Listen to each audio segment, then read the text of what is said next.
My grandma pretended to be poor for 30 years, her safe had one envelope with my name on it. My grandmother died believing she had nothing to leave behind. For 30 years, she ate the same 6 meals on rotation. She wore a coat patched at both elbows. She told everyone she was barely scraping by on her late husband's pension. We believed her. All of us. 3 days after her funeral, while clearing out her bedroom, I found a steel safe hidden behind the water heater. It was a safe she never let a single person near. Inside were bank statements, stock certificates, and a deed to land none of us knew existed. But at the very bottom was one sealed envelope. My name was written on the front, in her handwriting. My aunt saw it before I did. And the room went completely silent. What was inside that envelope was worth more than $500,000. And it proved my aunt had been lying to our entire family for 30 years. But before I tell you what happened next, hit like and subscribe, and drop your city and your local time in the comments. I read every single one of those comments, and I want to know who's listening to this with me tonight. Okay. Let me take you back to where all of this started. My name is Madison Reyes, but everyone has called me Maddie since I was a baby. My grandmother, Eleanor Whitfield, was the person who raised me. Even though, on paper, she wasn't supposed to. Grandma Eleanor lived at 214 Walnut Street, in a small town called Millbrook, Ohio, about 40 minutes outside Columbus. The house was a 2-bedroom bungalow, built in 1954. It had a screened-in porch, a gravel driveway, and a single bathroom with pink tile that had been there since the Eisenhower administration. My grandfather, Frank Whitfield, bought that house with his first paycheck from Caro Brothers Tool and Die, in nearby Daleville. He worked the floor there for 31 years, until his heart gave out in the break room in 1991. He was 53. Grandma was 50 when she became a widow. And from what I understand, she never really stopped being one. Not in the way that mattered. She wore his old flannel shirts to garden in, until they fell apart. She kept his recliner in the living room until the day she died, even though the springs were long gone, and you sank 3 inches into it the second you sat down. I was born in 1999. My mother was Carol Whitfield Reyes, Eleanor's younger daughter. My father was David Reyes, a contractor who worked construction jobs all over central Ohio. My earliest memories aren't from my parents' house in Daleville. They're from Grandma Eleanor's kitchen, the yellow Formica counters, and the smell of bread rising on top of the refrigerator. That was the warmest spot in the house, and she always said yeast likes a little heat, same as people do. Every summer, from the time I could walk until I was about 12, my mom would drop me off at Grandma's house for 2 or 3 weeks at a time. Grandma had a garden out back that took up almost the entire yard. Tomatoes, green beans, squash, corn, and a row of marigolds around the edges, because she said they kept the bugs away. She taught me how to snap beans on the porch. How to can tomatoes in mason jars. How to patch a hole in a pair of jeans so well you'd never know it was there. She didn't even have a television in the living room until 2004. And even then, it was a second-hand set someone from her church gave her, because they were upgrading to a flat screen. "We don't need much, Maddie," she used to say. "We've got each other, and the garden's coming in good this year." In November of 2009, when I was 9 years old, my mom died. Breast cancer. She was 36. I remember the funeral mostly in pieces. The smell of the flowers. My dad standing in the corner of the funeral home, not talking to anyone. And Grandma Eleanor, holding my hand so tight it almost hurt. But I didn't want her to let go. After that, things changed for my dad. He started taking jobs further away, sometimes for weeks at a time. And it became an unspoken arrangement, I'd stay with Grandma Eleanor more than I stayed at home. By the time I was 11, I was basically living with her during the school year too, just a 20-minute bus ride from Millbrook Elementary to her front porch. My dad would visit on weekends when he could. Later, he remarried and moved to Cleveland, and the visits got further apart. But that's a different story. The point is, by the time I was a teenager, Grandma Eleanor wasn't just my grandmother. She was the person who packed my lunch, who signed my permission slips, who sat in the front row at every single school event I ever had, usually wearing the same navy cardigan with the wooden buttons. Now, here's where I need to introduce someone else. Because you can't understand the rest of this story without understanding her. My grandmother had 2 daughters. My mom, Carol, was the younger one. The older one was my Aunt Denise. Aunt Denise Whitfield Halloway lived about 45 minutes away, in Westerville, a much nicer suburb of Columbus. She was married to Roger, who worked as an insurance adjuster. They had 2 kids, my cousins Tyler and Brooke. Growing up, I always thought of Aunt Denise's house as the fancy house. They had a finished basement with a pool table. They had an above-ground pool in the backyard that later became an in-ground pool. Tyler had his own car at 16, a used Honda Civic Uncle Roger bought him to teach him responsibility. And Brooke took dance lessons 3 times a week, at a studio in Columbus that cost, I found out later, almost $200 a month. And yet, every single time I was at Grandma's house and Aunt Denise called, it was about money. I remember the first time I really understood this. I was about 11, sitting at the kitchen table doing homework. The phone rang. Grandma still had a corded phone on the wall, well into the 2010s. I heard her say, "Oh, hi sweetheart," in that voice she used for her kids, warm, but a little careful. Then I heard her say, "How much, now?" A long pause. And then, "Well, I don't have it just sitting around, Denise. But let me see what I can do." After she hung up, I asked her what was wrong. "Nothing's wrong, baby," she said. She got out a little metal box she kept in the cabinet above the stove, the kind with a slot in the top, like a piggy bank. She counted out some bills, I didn't see how much, and put them in an envelope. "Your Aunt Denise's car needs a new transmission. Roger's between jobs right now." That was 2003. I later found out that loan was $9,000, for a car repair Aunt Denise's family needed because Uncle Roger had been let go from his job for about 4 months. Grandma took it out of a CD she'd had at the bank. One she'd been saving toward replacing her own roof. The roof didn't get replaced. It got patched with tar, twice, over the next several years. I want to pause here for a second, because I know some of you are already nodding along. If you've ever had a relative who always seemed to need just one more loan, while everyone else in the family was told there was nothing left to give, go ahead and type "I know that feeling" in the comments. I read every one of them.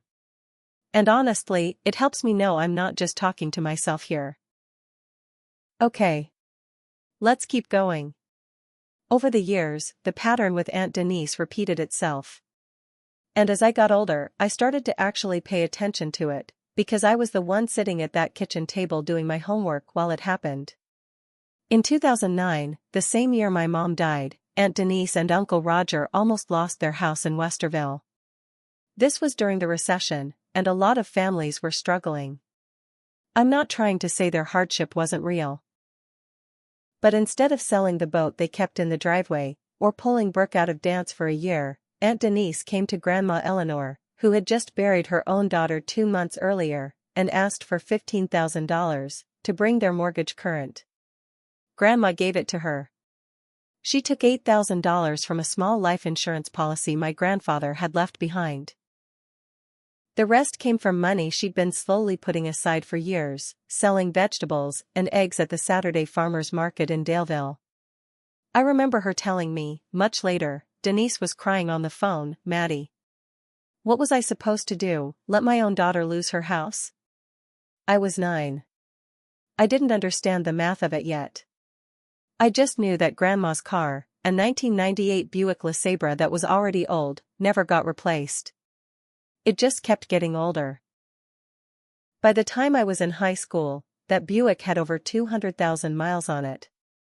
Grandma kept a roll of duct tape in the glove box, for the trim that kept falling off the door. Then there was Thanksgiving of 2015. I was 16.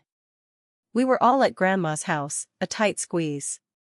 Her dining table only sat 6 comfortably, and there were 9 of us that year, counting Tyler's girlfriend, who would become his fiancée by the end of that dinner. Aunt Denise made the announcement over pumpkin pie. Tyler and his girlfriend, Ashley, were engaged.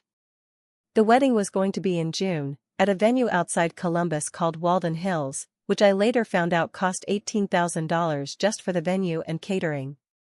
Everyone clapped. It was nice. And then, about 20 minutes later, after the table had been cleared, I was in the kitchen helping Grandma with dishes. Aunt Denise came in. I heard the whole thing.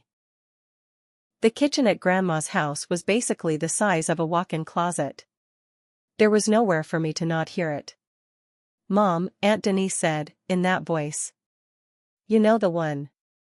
The voice people use when they've already decided something, and they're just informing you of it. "Roger and I have been talking, and with the wedding costs, we're going to need some help. Tyler's our only son, and we want to do this right for him." Grandma kept washing dishes. "How much help are we talking about, honey?" "We were thinking $12,000. We can pay it back once Roger's bonus comes in next spring." I remember Grandma's hand stopping in the sink. Just for a second. $12,000, Grandma repeated. "I know it's a lot, Mom, but think about it, you helped Carol's kid out plenty over the years." And here, Aunt Denise gestured toward me. Like I was a line item. Not a person standing 4 feet away, holding a dish towel. "Surely you can find a way to help your own grandson get married properly." I want to be really clear about something here, because this moment stuck with me for years. Grandma Eleanor had never given me money. Not because she didn't want to. Because she didn't have it. Whatever she could give me, she gave in time. In rides to school. In hand-sewn Halloween costumes. In showing up. Aunt Denise knew that. She knew exactly how little Grandma had ever spent on me, in dollar terms. And she used it anyway. As leverage. Standing in that kitchen, 20 minutes after announcing her own son's engagement. Grandma didn't say anything for a long moment. Then she dried her hands on her apron and said, "I'll see what I can do, Denise. Let me look at my accounts." She gave them the $12,000. I found out, again, much later, that it came from a second CD, the last one she had. One that had been earmarked, in her own handwritten notes, for emergency. Maddie's car, when she turns 18. I didn't get a car when I turned 18. I took the bus to my job at the Daleville Diner, where I worked Friday and Saturday nights waiting tables through most of high school. By the way, if any of you are sitting there thinking, okay, but maybe Denise paid some of this back eventually, hold that thought. We're going to come back to it. Because it matters a lot for what happens at the end of this story. Let's talk about what Grandma's life actually looked like during these years. Because I think it's important you understand just how convincing her poverty was. This wasn't a woman secretly living lavishly behind closed doors. This was a woman who, in the winter, kept her thermostat at 60 degrees and wore 2 sweaters in the house. She did this every single winter that I lived with her, from when I was 11 until I left for college at 18. She shopped at the Goodwill on Route 40 in Daleville, and she was proud of it. She'd come home with a sweater for $2 and say, "Look at this, Maddie. It's practically new, and someone paid $40 for it at the mall." She clipped coupons every Sunday from the paper, sitting at the kitchen table with a pair of scissors that had belonged to my grandfather. She organized them into a little accordion folder, by category. She canned vegetables every August and September. Tomatoes, green beans, pickles, applesauce from the 2 apple trees in the backyard. That canned food got the 2 of us through the winter months, on top of whatever was on sale at the Kroger in Daleville. Her income, as far as anyone in the family knew, was Social Security and a small survivor's pension from Grandpa Frank's union. Together, about $1,380 a month. That's what she told the family. That's what she told me. And honestly, looking at how she lived, there was no reason for any of us to question it. The numbers added up. The lifestyle matched the story. I started nursing school at Ohio State in the fall of 2018, after 2 years at the community college in Daleville, to save money on general education credits. That was Grandma's idea, by the way. No sense paying university prices to learn things you can learn for a third of the cost, down the road, she told me. I worked as a CNA, a certified nursing assistant, at a nursing home in Daleville called Brookview Manor. Overnight shifts, on weekends and holidays, while I took classes during the week. Even with that job, even with the community college savings, I graduated in the spring of 2021 with $58,400 in student loan debt. That number is burned into my memory. For the next 4 years, it was the first thing I thought about every time I got a paycheck. During all of this, my entire college experience, Grandma Eleanor would occasionally slip me $20, folded up inside a card, for no reason. Just because I was thinking of you. She'd send care packages to my dorm with canned green beans and home-baked bread, because she worried I wasn't eating enough vegetables. Once, during finals week of my junior year, she drove that ancient Buick all the way to Columbus, over an hour each way, just to bring me a thermos of homemade chicken soup, because I'd mentioned on the phone that I had a cold. She was 76 years old at the time. Driving on the highway, in a car with no working air conditioning. Because she was worried about me. And during that same general period, 2019, specifically, Aunt Denise borrowed $7,500 from Grandma, for what she described as an investment opportunity. It was a friend of Uncle Roger's, starting a vending machine business, looking for investors. The business folded within about 18 months. The money was never repaid. And as far as I know, it was never even discussed again. I only know about it because I overheard Grandma on the phone with her sister, my great-aunt Pat, saying, "Well, it's done now, Pat. No use crying over it." So here's where I am in the story. By 2020, by my count, and Grandma's own count, which we'll get to, Aunt Denise had borrowed roughly $43,500 from her mother. Over about 17 years. In 4 separate amounts. None of it ever repaid. And during that same period, Grandma Eleanor had told everyone, including her own grandchildren, that she barely had enough to keep the lights on. Now, in 2020, something else happened. And this is where things really started to shift. Aunt Denise started talking about Sunny Acres. Sunny Acres was an assisted living facility, about 15 minutes from Aunt Denise's house in Westerville. And it was nice, I want to be fair. I actually visited it once, years later, for a work conference. It had a little courtyard with a fountain, and a dining hall that looked more like a hotel restaurant than a cafeteria. It also cost, at the time, about $4,200 a month, for a 1-bedroom unit. Aunt Denise's argument, and she made this argument at every family gathering for almost 2 years, was that Grandma Eleanor was getting too old to live alone, and that the house on Walnut Street was a money pit that Grandma couldn't afford to maintain. "Mom, you're 79, I remember Aunt Denise saying, at a birthday dinner in March of 2020, just a couple of weeks before everything shut down for COVID.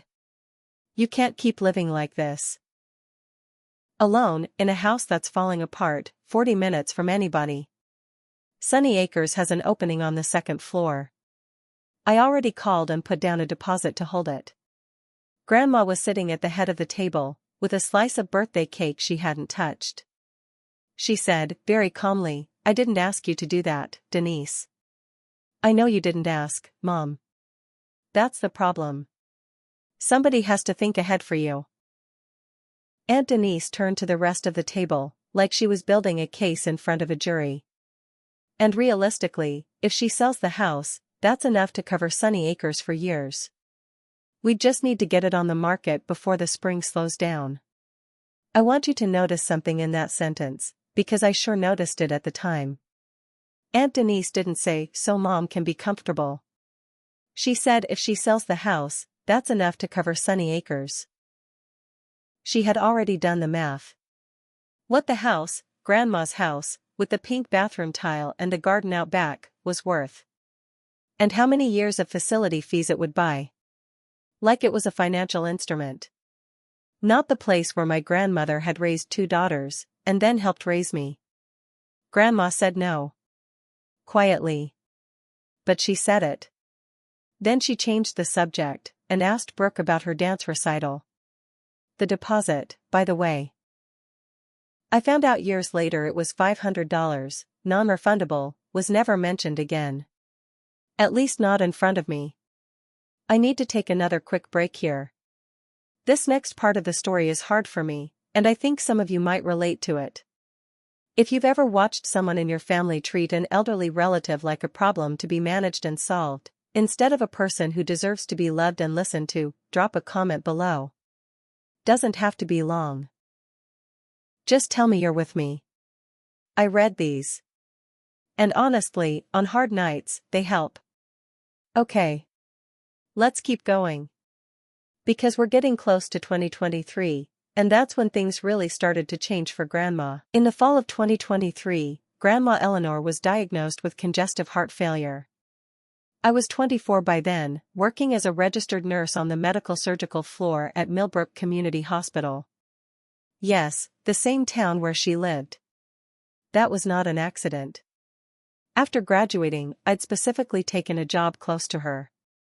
Partly because I loved her, and wanted to be near her. And partly, I'll admit, because rent in Millbrook was a fraction of what it would have cost me in Columbus. With my loan payments, every dollar mattered. The diagnosis wasn't a huge shock, honestly. Grandma had been getting more tired. More short of breath, climbing the 3 steps up to her porch. Her ankles had started swelling, in a way I recognized from work, before she ever said anything to me about it. I drove her to her cardiology appointment myself. Sat in the room with her. Heard the doctor explain the diagnosis, and the medication regimen.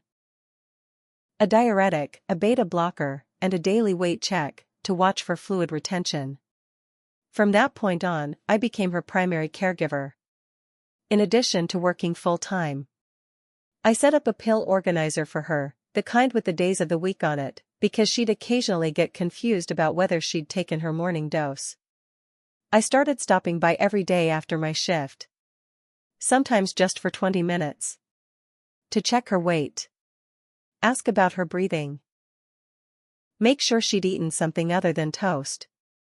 During this entire period, and I want to be careful here, I'm not trying to make this sound worse than it was, I'm just telling you what actually happened. Aunt Denise visited Grandma a total of 4 times. In about 18 months. I know because I kept a little notebook. Originally just to track Grandma's symptoms and weight, for the doctor. But at some point, I started noting visitors too, because Grandma would get so excited when someone came, and I wanted to track how it affected her mood and her appetite. 4 visits in 18 months. 2 of them were on Mother's Day. One was a quick stop on the way to somewhere else, maybe 25 minutes. And the 4th was a phone call that Aunt Denise later referred to, in front of other family members, as visiting. Because she'd talked to Grandma for 40 minutes on speakerphone, while driving. What Aunt Denise did call about, regularly, was the house. Specifically, whether Grandma had thought any more about Sunny Acres. Or, by 2024, about a newer, cheaper facility that had opened closer to Westerville.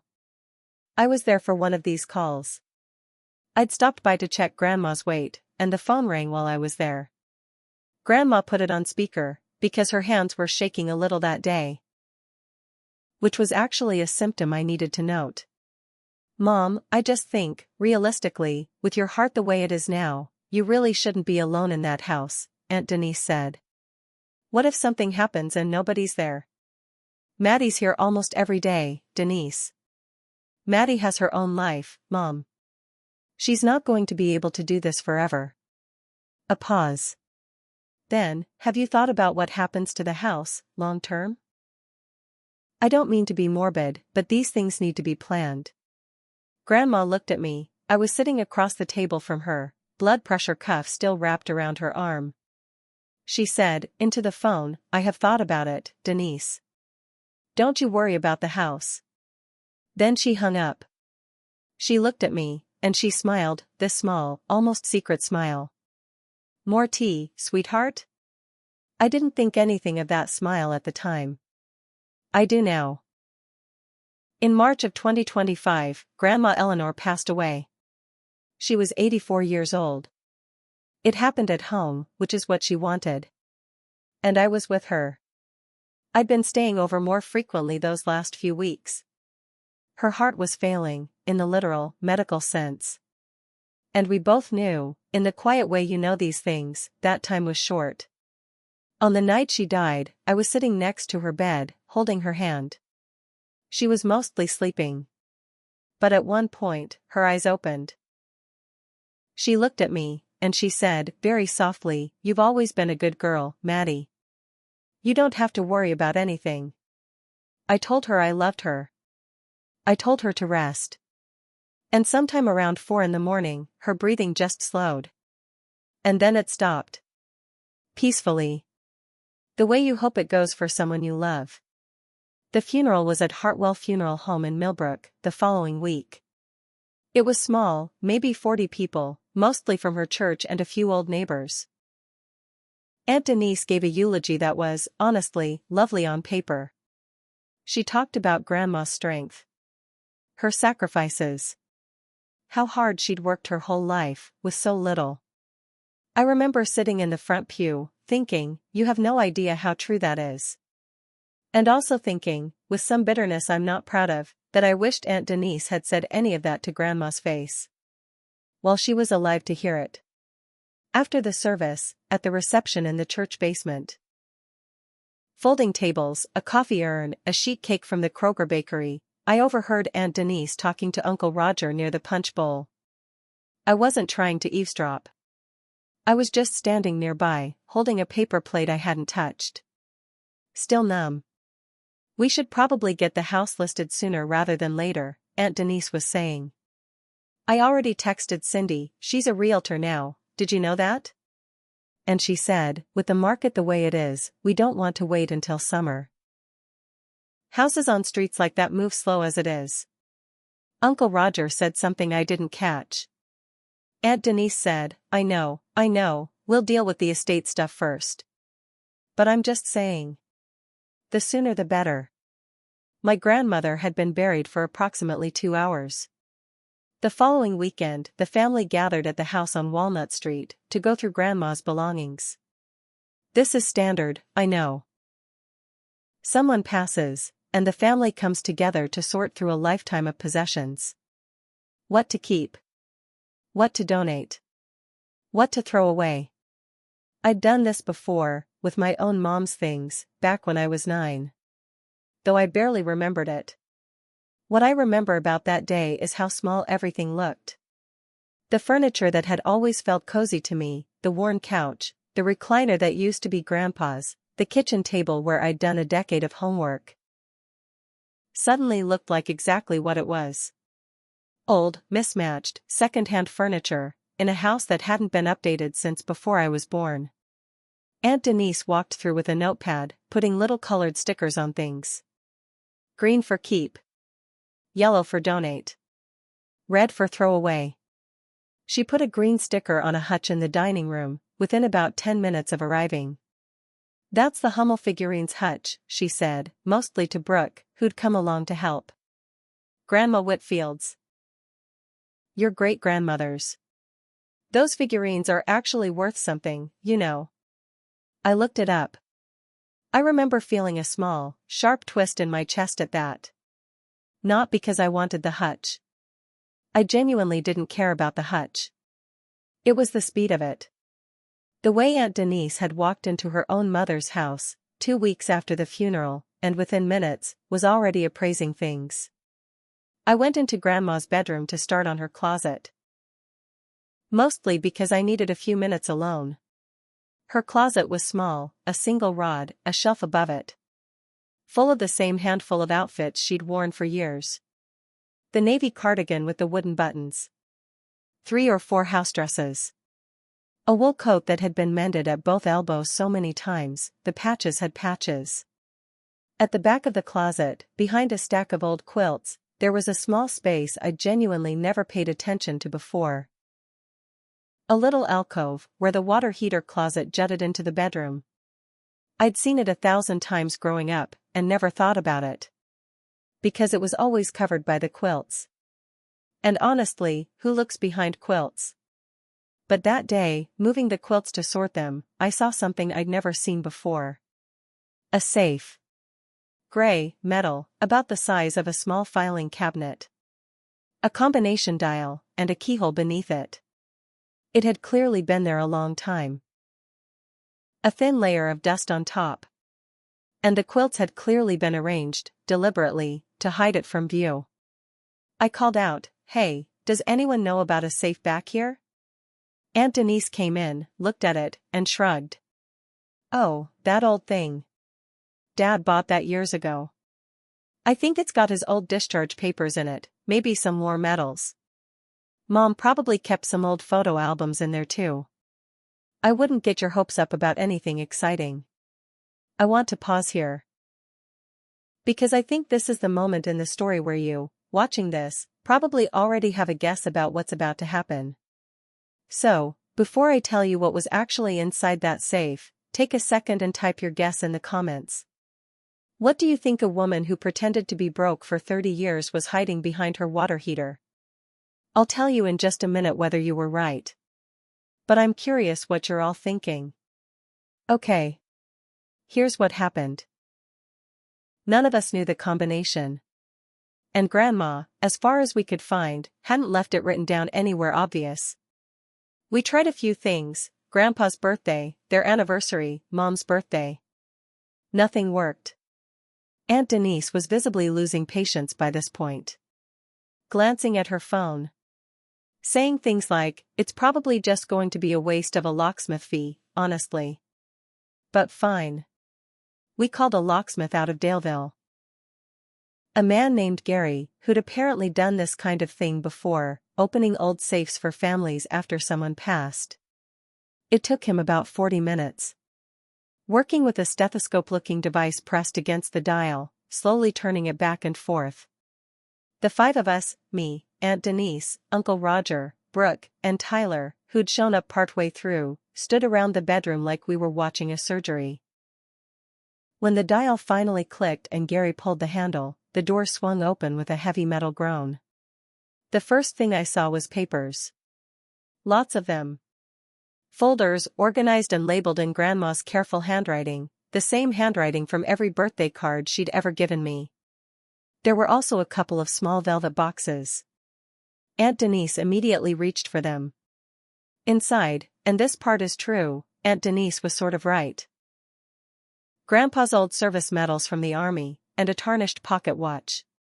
"See," Aunt Denise said, sounding almost disappointed. "Told you. Sentimental stuff."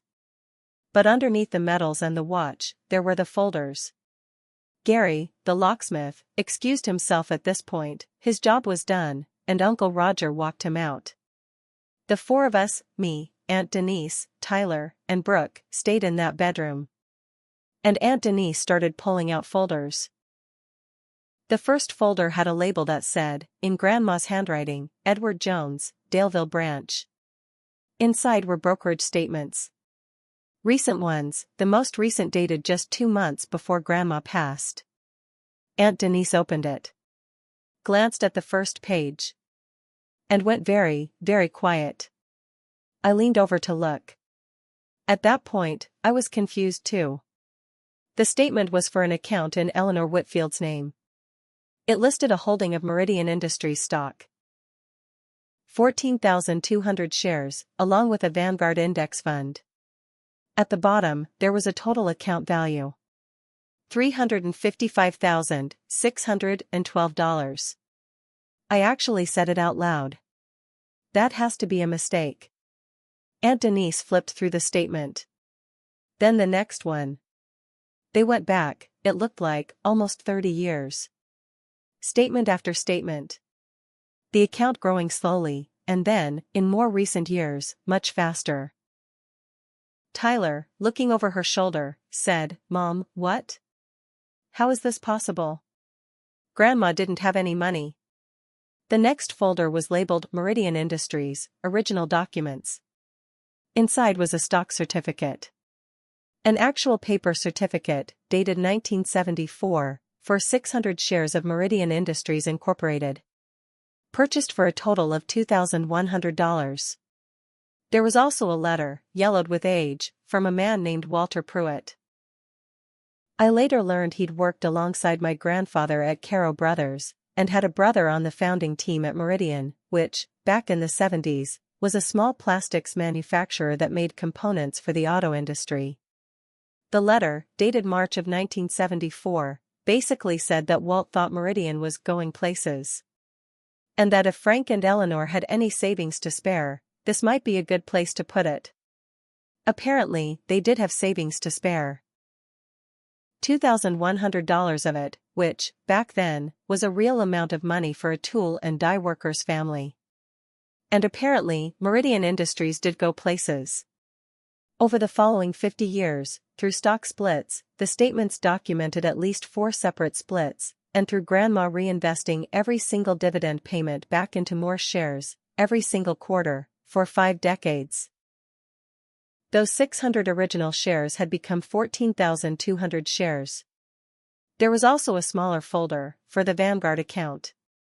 Grandma had apparently opened it in 1995, and contributed $50 a month, every month, for 30 years. Without missing one. That account alone was worth a little over $43,000. Then there was a folder labeled Savings Bonds, Series EE. Inside were Treasury savings bonds. The paper kind. Purchased over the decades. Some of them with my name on them as the beneficiary, dated from various points throughout my childhood. According to a redemption value sheet in the folder, they totaled $19,500. And then there was a folder labeled Carver Property, Hocking Hills. Inside was a deed to 14 acres of land in Hocking Hills, Ohio, with a small cabin on it. Grandma had inherited it from her own mother, my great-grandmother, Ruth Carver, back in 1996. Stapled to the deed was a printout from a real estate website. Grandma had apparently looked this up herself, maybe at the library, a recent appraisal estimate for similar properties in the area, given how much Hocking Hills had grown as a tourist destination. The estimate was $165,000. Aunt Denise had stopped talking entirely at this point. She was just sitting on the edge of Grandma's bed, holding statement after statement. Her face was doing something I'd genuinely never seen it do before. The closest word is stunned. But there was something else underneath it, too. Something that, looking back, I recognize now as fear. And then, at the very bottom of the safe, underneath all of these folders, there was one more thing. An envelope. Sealed. And on the front, in Grandma's handwriting, the same handwriting from every Christmas card, every birthday card, every note tucked into a care package, it said, "For Maddie. When the time is right." My hands were shaking when I picked it up. Aunt Denise looked at it. Looked at my name on the envelope. And for a second, nobody said anything. Then she said, quietly, "Open it." I opened it. Inside was a letter. Several pages long, written in pen, in Grandma's hand. There was also a smaller envelope inside the larger one, with a key taped to it. Labeled Safe Deposit Box 114, First Millbrook Bank. And a folded piece of paper, that turned out to be a copy of a trust document. I'm going to read you parts of what that letter said. Because I think it's important you hear it the way I heard it, sitting on my grandmother's bedroom floor, 2 weeks after burying her. She started by saying that if I was reading this, it meant she was gone. That she hoped it had been a long life and a peaceful passing. And that she was sorry if it was hard on me. Because she knew how close we'd always been. Then she explained. She wrote that back in 1974, when Walt Pruitt brought that letter about Meridian Industries, she and Grandpa Frank talked about it for 2 weeks before deciding to risk the money. It was almost everything they had saved. She wrote that Frank used to joke, every year on their anniversary, well, Meridian didn't go bust yet. And that after he died in 1991, she kept the joke going privately. Every year. As a way of feeling close to him. She wrote that by the time I came to live with her, in the early 2010s, the account had already grown to be worth a significant amount of money. She didn't give me the exact number, but based on the statements, it would have been somewhere in the low hundreds of thousands by then. And she wrote, and this is the part one think about most, that she made a decision, around that time, not to tell anyone about it. Not Denise. Not Carol, before she passed. Not me. She wrote that she'd watched, for years, how money changed the way people in our family treated each other. She wrote about the loans to Denise. And she'd attached a separate sheet, a handwritten ledger, dating back to 2003, listing every amount she'd given Denise over the years, with dates. $43,500 total. None of it ever repaid. She wrote that she didn't keep that ledger out of bitterness. She kept it, she said, so that someday, if it ever needed to be said out loud, there would be proof. And nobody could call me confused, or say I didn't know what I was doing. She wrote that she decided to live simply, really simply, not for show, but as a genuine choice, because she'd seen what happened in families when people knew there was money on the table. She wrote that she wanted, more than anything, to know that the people in her life loved her for herself. Not for what she might someday be able to give them. And she wrote that over the years, there had only ever been one person who treated her exactly the same, whether she had $2 or 200,000. And that person was me. She wrote about that drive to bring me soup during finals week. She remembered it as the time you needed me, and I came. She wrote that, sitting in that dorm parking lot, waiting for me to come down, she thought, this is what it's for. This is what any of it is for. She wrote that in 2010, she'd gone to see a lawyer in Millbrook, a man named Harold Bishop, and set up a revocable living trust. She updated it again in 2019, after Tyler's wedding loan. Because that was the moment I knew for certain. The trust named me as the sole beneficiary of the Edward Jones brokerage account, the Vanguard account, the savings bonds, and the property in Hocking Hills. The house on Walnut Street itself, worth, she noted, probably around $110,000, though it needs a new roof. I never did get that done, she left to be split between Denise and me. Because it's still your family's home too. And I don't want there to be a fight over the roof I never fixed. And then, near the end of the letter, she wrote something I'm not going to be able to get through without my voice doing something. So bear with me. She wrote. Maddie. I know it might feel strange to find out your grandmother had money, after watching me clip coupons your whole life. I want you to know that wasn't a performance for you. That was just how I chose to live, quietly, carefully, the way your grandfather and I always lived. But I made sure, very deliberately, that when I was gone, you would never again have to lie awake doing math on a student loan bill. Or wonder how you'd pay for something if your car broke down. Or feel like you had to say yes to overtime you didn't have the energy for. You spent your whole life giving me your time, without ever asking what was in it for you. This is what was in it for you. I love you. I always have. Grandma. I'm going to be honest with you. I sat on that floor, and I cried for probably 10 minutes straight. For those 10 minutes, I genuinely forgot anyone else was in the room. Then I remembered Aunt Denise was sitting right there. She had gone very pale. She asked to see the ledger, the one listing the loans. I handed it to her. She read through it slowly, her jaw tightening with every line. $43,500. Dated and itemized. In her mother's handwriting. At the bottom, Grandma had written one more line. Aunt Denise read it out loud, in a voice that had lost all of its earlier confidence. I don't expect this to be repaid. I only wanted it written down. Aunt Denise looked up at me. This isn't right. Mom wasn't, she wasn't thinking clearly, near the end. this trust thing, this lawyer, someone could have influenced her. I'm going to talk to a lawyer about this. And I want you to know, she did. Within about a week, Aunt Denise had hired an attorney in Columbus, and was talking about contesting the trust. Claiming undue influence. Claiming Grandma's heart condition might have affected her cognition. The whole thing. So my family and I. Well, by this point, mostly just me. Tyler and Brooke had both quietly told me, separately, that they didn't want to be part of whatever Mom was about to do, went to meet with Harold Bishop, the attorney who had drawn up Grandma's original trust back in 2010, and updated it in 2019. Mr. Bishop turned out to be a kind, soft-spoken man in his 70s, with an office above the hardware store on Main Street in Millbrook. He pulled out a thick file. He explained that Grandma had come to him alone, both times, in 2010, and again in 2019. That she'd been evaluated by her own physician each time, specifically for capacity to manage her affairs, with documentation.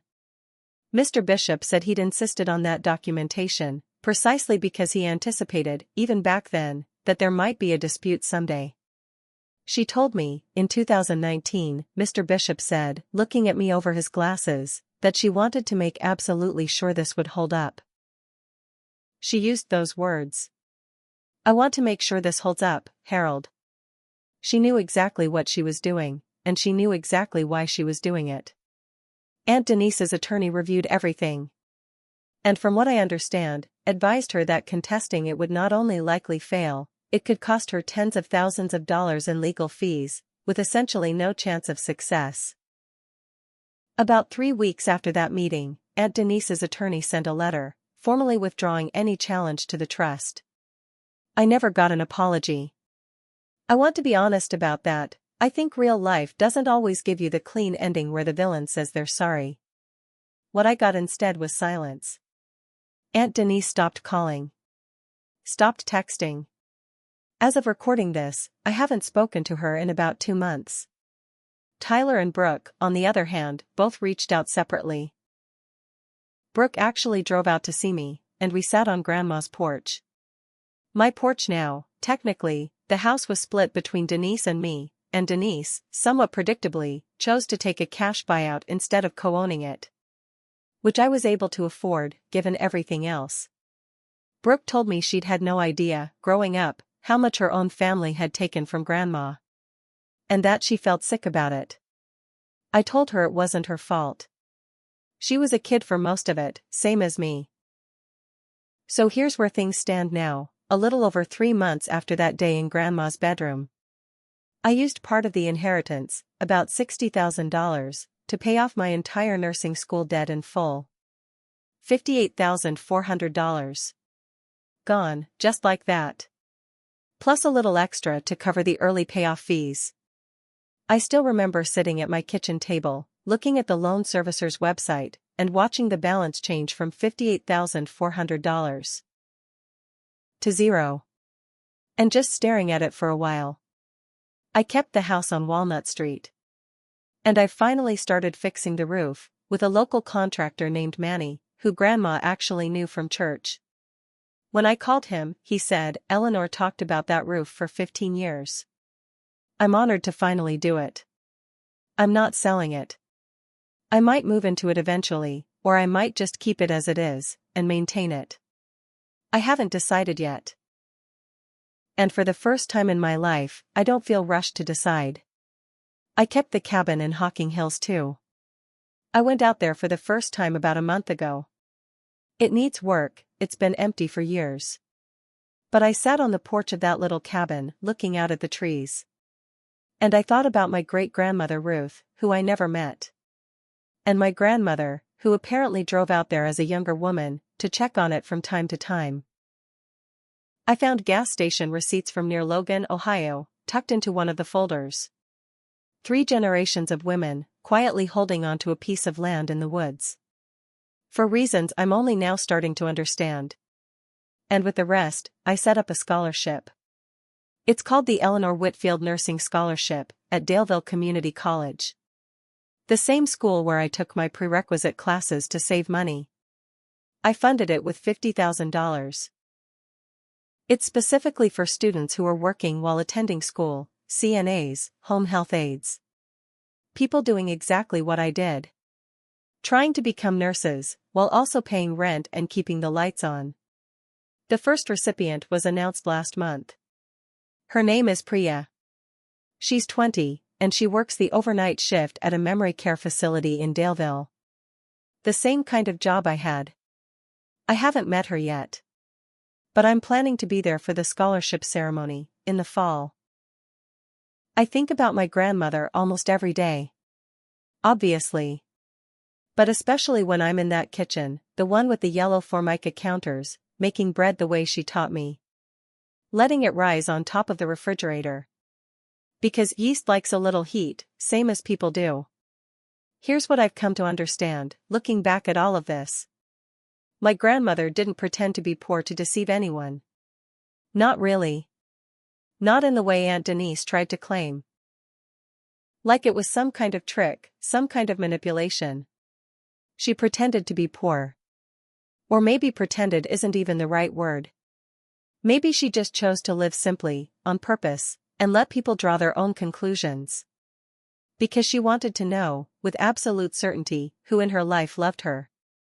And who loved what she could provide. For 30 years, that question went unanswered for everyone except her. She knew the answer the whole time. The rest of us just found out at the end. I think about Aunt Denise sometimes. And I try not to be angry, because I don't think anger gets me anywhere good.